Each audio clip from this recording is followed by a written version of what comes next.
આવતી 8 તારીખે સાંજે 8 વાગે રાકેશ ટિકેતજીની એક મોરબી રવા પર કેપિટલ માર્કેટના ચોકમાં સભા રાખવામાં આવેલી છે.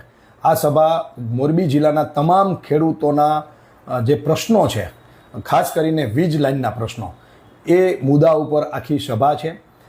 રાકેશ ટિકેતજી આપ બધા જ મોટા ભાગે ઓળખતા હોય છે. ભારતના કિસાનો, એમની બીજી પેઢી આજે કિસાનો માટે લડાઈ લડી રહી છે. એવા રાષ્ટ્રીય નેતા રાકેશ ટિકેતજી જ્યારે મોરબી આવતા હોય ત્યારે એક મહાસભા મોરબી જિલ્લાના ખેડૂતો દ્વારા આયોજન કરવામાં આવી છે. સાથે સાથે યદુવીરસિંહ રાષ્ટ્રીય મહાસચિવ ભારતીય કિસાન યુનિયનના છે, એ પણ સાથે આવવાના છે. અને એમની સાથે હિંમતસિંહ ગુર્જર રાજસ્થાનના કિસાન નેતા છે, એ પણ આ સભામાં આવવાના છે.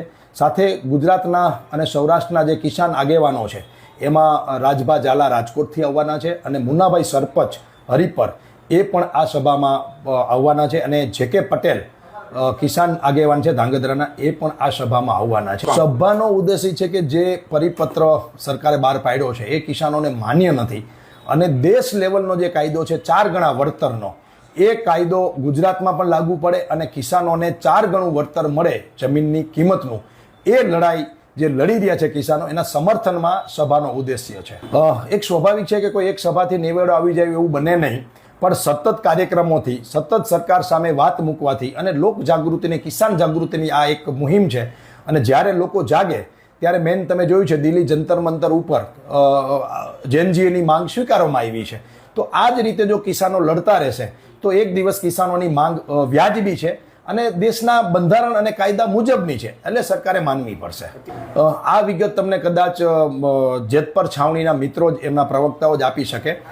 મારી અત્યારે જે જવાબદારી છે એ આ સભા વ્યવસ્થિત રીતે થાય અને સભાનું આયોજન અને એના મેનેજમેન્ટની જવાબદારી છે. હું સભા વિશે જ તમને જે કંઈ માહિતી આપી શકું એ આપી શકું.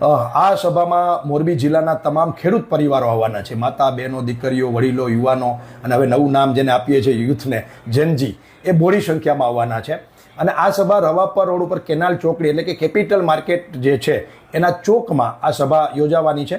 ખાસ આપને હું માહિતી આપી દઉં, અમે પરમિશન માંગી લીધી છે, પરંતુ આ સભાની જ્યારથી વાત થઈ ત્યારે 144 લગાવી દેવામાં આવી છે કલેક્ટરશ્રી દ્વારા, તંત્ર દ્વારા. પરંતુ અમારી વિનંતી છે તંત્રને કે અમને મંજૂરી આપી દેવામાં આવે અને અમે શાંતિપૂર્ણ રીતે અમારો જે અધિકાર છે સભા કરવાનો, એ મંજૂરી સાથે અમે કરવા માગીએ છીએ, જેથી કરીને તંત્ર અને કિસાનો સામસામા ખોટા મુદ્દામાં ન આવે અને તંત્ર અમને સહયોગ આપે, એ અમારી આ તકે આપના માધ્યમથી અપીલ છે.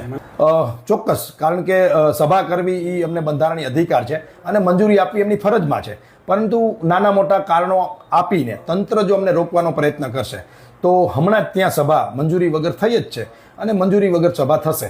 ચોક્કસ, રાકેશ ટિકેતજી બરોડાથી સીધા મોરબી આવવાના છે. 4-5 વાગે એ આવશે, એટલે 6 વાગે જેતપર ગુજરાત છાવણી જે છે, જે મિત્રો આંદોલન કરી રહ્યા છે જેતપરના અને આજુબાજુના, એની મુલાકાતે પણ એમની વેદના સાંભળવા અને એમની પીડા સાંભળવા માટે પણ રાકેશ ટિકેતજી અને એમની સાથેની જે ટીમ છે, યદુવીરસિંહ અને હિંમતસિંહ ગુર્જર, આ બધા જ ત્યાં જવાના છે. અને ત્યાર પછી 8 વાગે રવાપર રોડ ઉપરની જે સભા છે ત્યાં આવવાના છે.